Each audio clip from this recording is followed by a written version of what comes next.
Hey guys, and welcome back to my channel and welcome to part 4 of how to design a crochet pattern.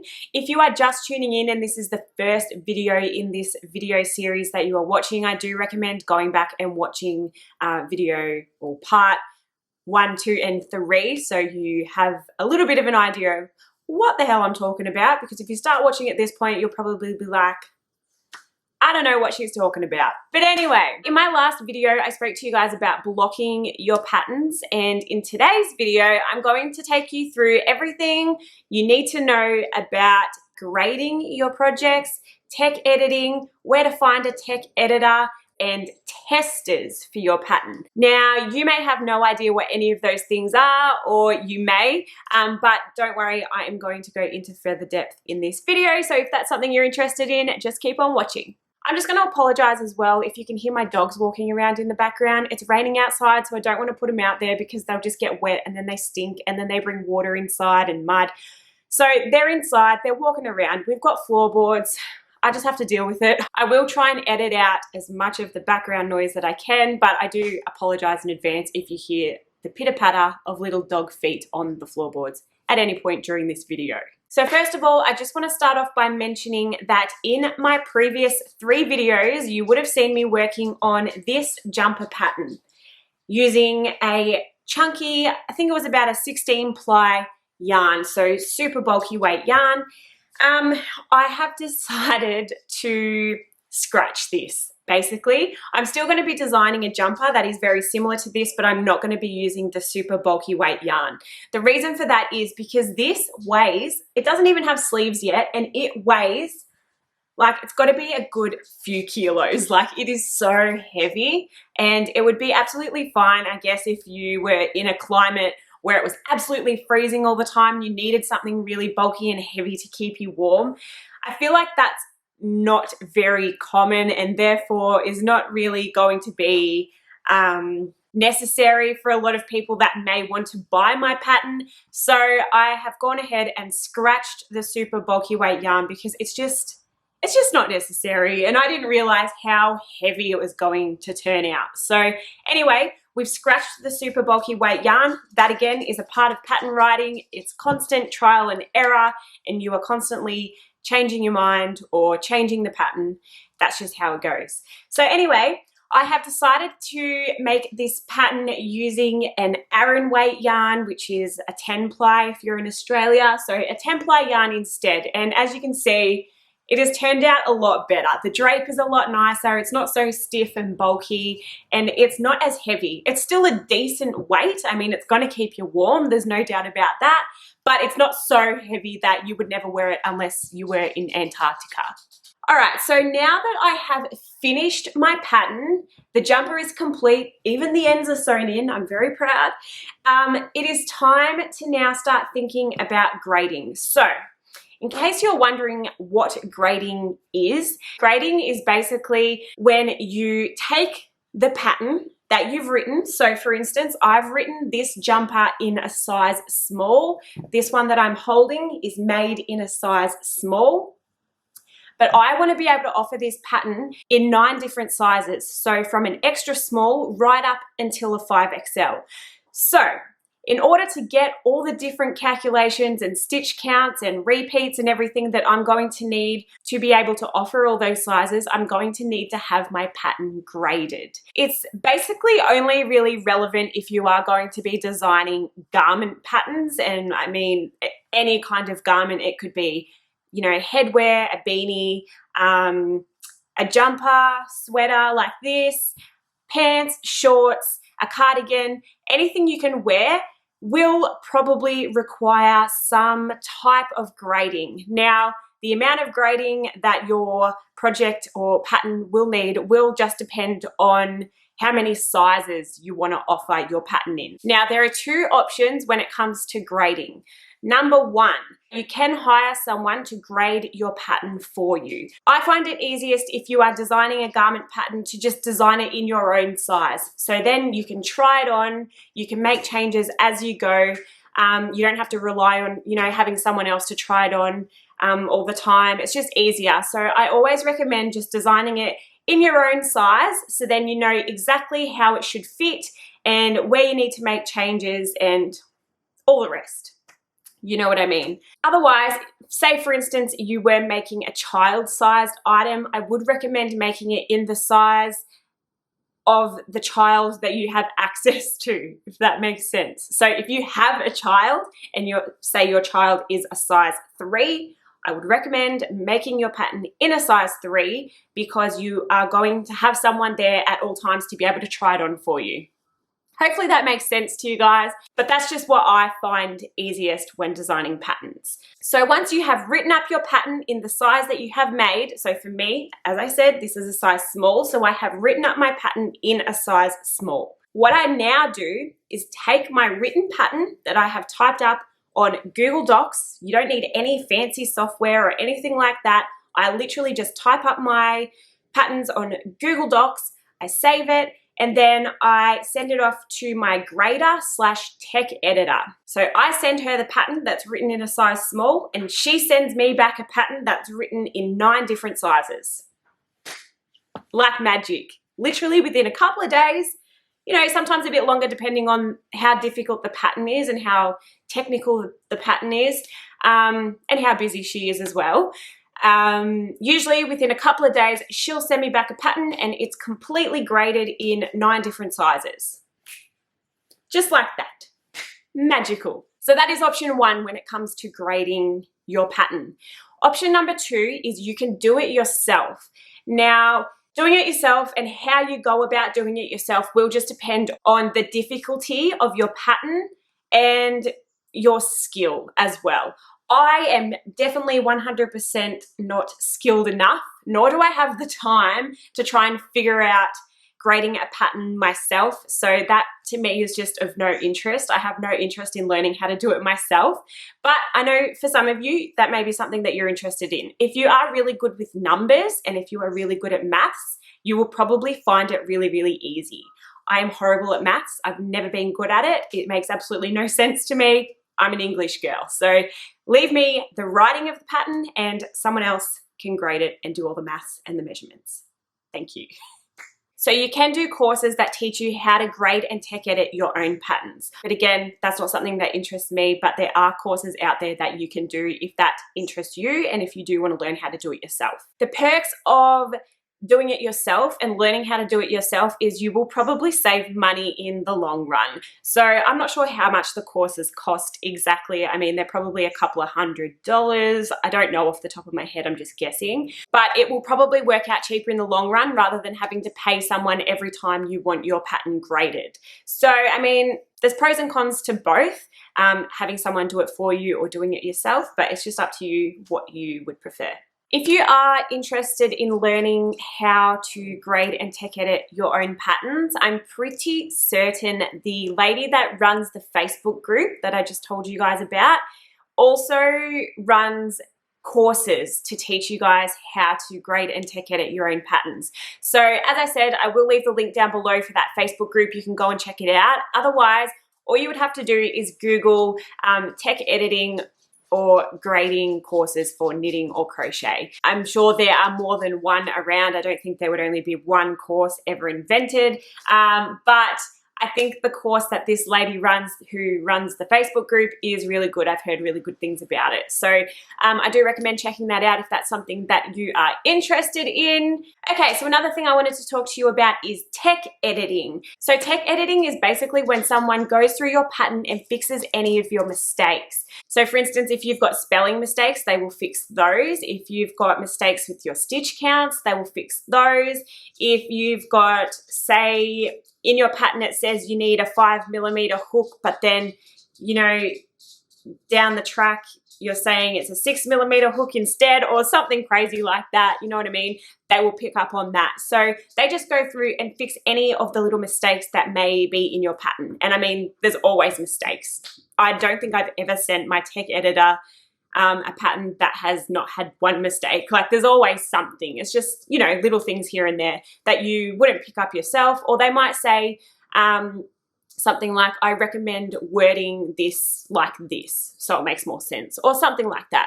So anyway, that is what a tech editor does. And usually if you find a grader, they will also do tech editing as well. Some people prefer to have a separate grader to a separate tech editor. That is fine as well. I have the one that does both. So my grader slash tech editor, she does everything for me. So I just send her the pattern and she will grade it and she will tech edit it all at once, and then she sends it back to me ready to go pretty much. Now, you may be wondering, how the bloody hell do I find a tech editor and a grader? Where would I find one of those? Well, that is a great question. There is a Facebook group, and I will link that Facebook group down below. It is called the Tech Editor Hub, and that is basically a Facebook group where you can go and write a post and say, hey guys, I'm just looking for a tech editor for such and such pattern. If you're interested, send me a message or get in contact. And then basically they will contact you. If they're interested, they'll comment on your post or, you know, contact you however you have asked to be contacted. And you will usually send through your pattern and they will send you back a quote. So the amount you pay to have your pattern tech edited can vary. It just depends on how complex your patterns are.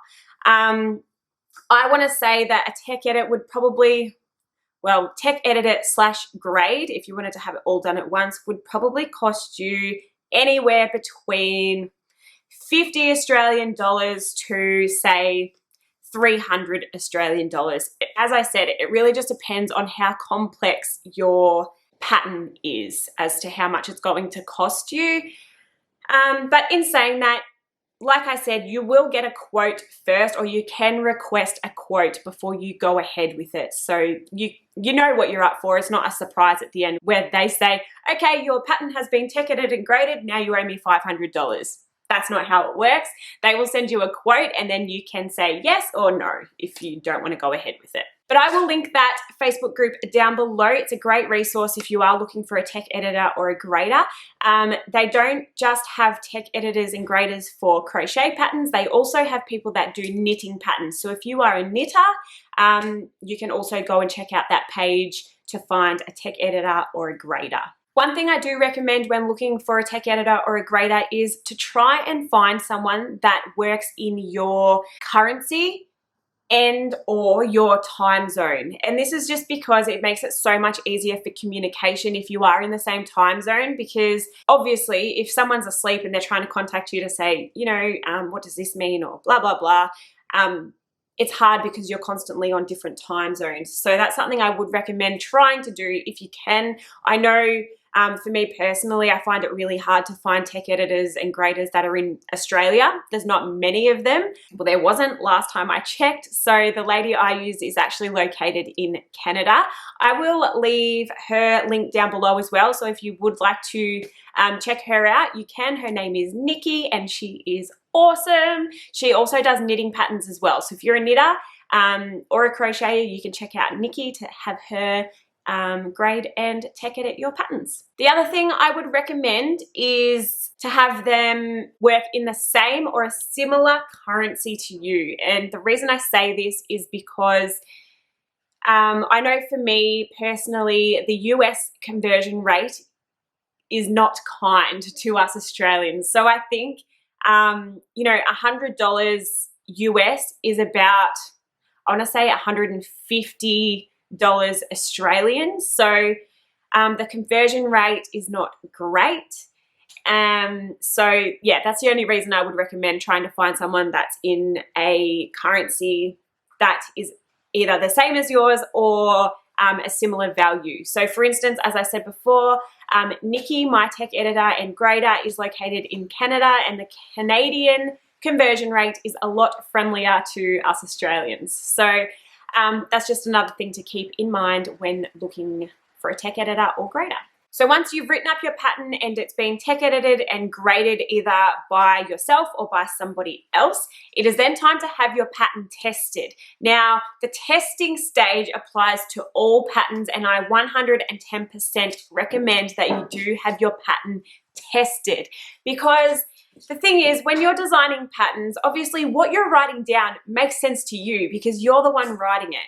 But until someone else actually tries to make it, you never really know if it actually makes sense. So that's why I always recommend, no matter what you're designing, whether it's a scarf or a beanie or a jacket or a jumper or socks or a bag or a pot plant holder, whatever you are making, I always recommend having it tested by testers. And I'm going to tell you guys a couple of ways how I find my pattern testers. So the first way I find my pattern testers is to advertise for testers on my Instagram account. If you don't have an Instagram account, or you don't think there would be anyone on your Instagram account that would be interested in testing a pattern, that is totally fine. I will let you know some other ways in just a moment. But if you do have an Instagram page or a Facebook page and you have other crocheters in your audience, chances are they would absolutely love to test your pattern. Everyone loves a free pattern, especially if it's a pattern that is going to be paid later on, like my patterns are. I don't put out a lot of free patterns because my patterns are garments and they take me a really long time. So I just can't justify putting them out for free. But people are usually more than happy to test your pattern because they want the pattern for free. So what I do with my testers is in my Instagram link, so link in bio, I have a link that takes people to a form that I created on Google Forms. You can create a Google form for free. You don't have to pay for anything. You just sign up to I think it's like a Google Documents account, or if you've got a Gmail account, you can just log in with your Gmail account. And you can create a form. So basically people can click the link, go to my form, and then it asks a series of questions that helps me choose testers for my patterns. So if you do go with this method, your testers don't have to fill out the form every single time you release a new pattern. Basically what they do is go there, they fill out your form, and it's like an expression of interest. So when you're looking for testers, you just go to that form, you find, you know, people who match the criteria that you're looking for. So say for instance, you're making an amigurumi pattern and you need testers for that. You can go through your form and say, oh, that person said they'd like to test amigurumi. Perfect. I will ask them if they want to test the pattern for me. Hopefully that makes sense for you guys. I'm just going to go through my form now and tell you what questions I ask, so it'll give you guys a little bit of an idea of what kinds of things you should ask in your form as well. So first of all, I ask for their email address. Obviously you need to be able to contact them somehow, so don't forget to ask for some kind of contact method, whether that be an email address or a social media account or something like that. I find not everybody has social media, so email address is the safest bet. I probably wouldn't ask for phone numbers. I feel like that's a little bit intrusive, but each to their own. If you want to ask for a phone number, go for it. And then I've just got, hi, I'm Kate, what's your name? And that just tells me what their name is. And then I ask for their social media handles. So if they've got Instagram, Facebook, YouTube, whatever it may be, I ask for their social media handles as well. And this is great for a couple of reasons. Number one, you can go and stalk their accounts and see what their work is like. Number two, you can see what their photography is like. And number three, you can see what their following is like. And although I do not choose my testers based on followers at all, it still gives you an idea of the kind of promotion they may be able to provide for your pattern. So obviously, the more followers they have, the more people are going to see that they're posting about your pattern and testing your pattern, and therefore that's going to be great exposure for your pattern. So I just want to reiterate, if any of you guys are watching this and you are signed up to be a tester of mine and you don't have many Instagram followers, please know that that is not my criteria. I barely even look at people's Instagram accounts, but it is just something handy to keep in mind if you are going to be choosing people to test your pattern. I then ask them why they would like to be a tester. Not that it really matters. Usually it's just because they want to get a free pattern, but you get some interesting responses in there, so I like to ask that question. I then ask, can you read a crochet pattern? This seems like an obvious question, but I have had people answer no. So obviously, if they can't read your pattern, they're not going to be able to test it because they can't read the pattern. So seems obvious, but always a good question to ask when you're choosing a tester. I then ask, have you tested a crochet pattern before? This doesn't matter. This is not something I really look at, but it's just interesting to see if they have tested patterns before, because I then ask if you have, who was the designer and what was the pattern. And this is usually just for my own knowledge, because obviously if you know that they've tested before for a really good designer, then you know chances are they're obviously pretty good. So it's just something to go off when trying to decide if they're the right fit for you or not. I then ask what their skill level is. So beginner, intermediate, or advanced. And this is because you want to have someone with the same skill level or more of your pattern. So if you're looking for testers for a pattern that is of intermediate skill, you're not going to want a beginner testing it because it's probably not going to be targeted to a beginner crocheter. Same goes if you've got a pattern that is more for advanced crocheters or knitters. If you've got a pattern that is for beginners and someone says they're advanced, of course they can still do it because, you know, they're going to be able to do it. It's more if you don't want someone with a lesser skill base testing a pattern that requires a higher level of skill, if that makes sense. I then ask, what kinds of patterns are you most interested in testing? And this is just purely for the reason that I said before. If you've got an amigurumi pattern and you're looking for someone who wants to test amigurumi, obviously this is a great question because you can just go down your list and say, okay, they said they want to test amigurumi, so perfect, I will choose them. Same goes for, you know, baby clothing, adult garments, accessories, homewares, you know, whatever your options may be. I've also got a little box there where they can type their own options. So if it's something that I haven't listed, they can still write their preference in the box. I then say if you selected adult garments and or baby/child garments, please list the preferred sizes below. And this is just for obvious reasons because if you need testers for a certain size, you are going to want to know what sizes they are interested in testing so you can choose your testers accordingly. I then ask, if selected, do you agree to stick to the time frame provided? And this is really important because someone may agree to test your pattern, but they may not realize that there will be a time frame involved. So usually my time frame is about 4 weeks, depending on the difficulty of the pattern. If it's something super easy, I might, you know, do 2 weeks or 3 weeks. It just depends on the pattern and how long I think is reasonable for people to be able to complete it in time.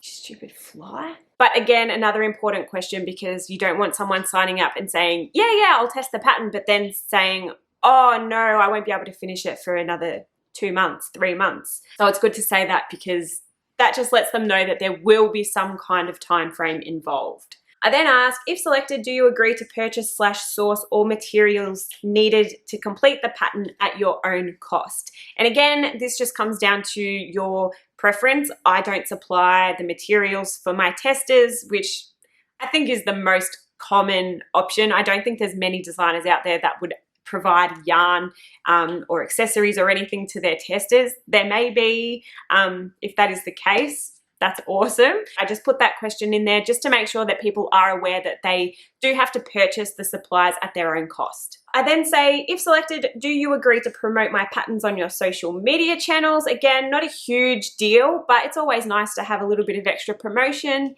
And I say, are you able to provide quality photos of your finished products once test is complete? Again, this is not a necessity. This is not something I judge. It's just a nice to know. So if they do like photography and they do like taking nice photos, it's just nice to know because, you know, you might be able to ask them, oh, do you mind taking a few photos for me so I can post it on social media or something like that. And then last but not least, I've just got a little box that says anything else I should know. So if anyone wants to share anything else, they have the opportunity to do so. But that is all the questions that I ask in my little tester application questionnaire. It seems like a lot, but you know, it literally takes you 1 minute to fill out the questionnaire. And then I just, as I said, leave a link to that form in my Instagram bio. People can go there, register their interest, and then if I'm ever looking for testers in the future, I can just go to that list and pick out however many people I need. That's just the easiest way rather than waiting for people to contact you, which is another way that you can look for testers via social media. So if you wanted to post on your Instagram or your Facebook or any other social media platform saying, I need testers for this pattern, please message me if you are interested.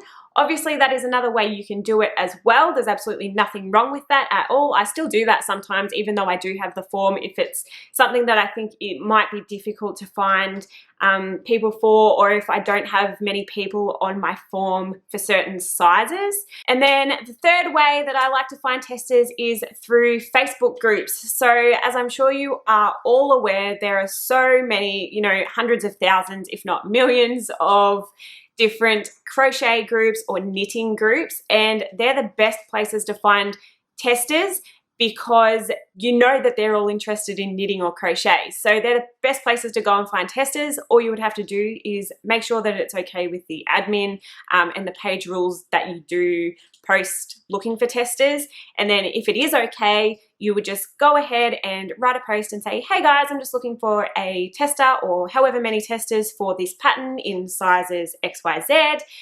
Even put a photo of the pattern so people know what they're going to be testing. And then people will respond to you and say, hey, yeah, I'm interested or whatever. And then they can get in contact with you and test your pattern. So that is 3 ways that I like to find my testers. Anyway, guys, that wraps up today's video. Thank you so much for watching. I hope you found it useful. This is all information that I knew nothing about when I first started crocheting and designing crochet patterns. So I thought I would come on here and give you guys all the information I have, because I would have loved to have known all of this about tech editors, graders, and testers when I was first starting out designing. So hopefully you guys found this video helpful. If you did, please don't forget to give me a thumbs up and make sure you hit that subscribe button if you haven't already, so then you will be notified of all my future videos. But until next time, I'll see you later. Thanks for watching, guys. Bye.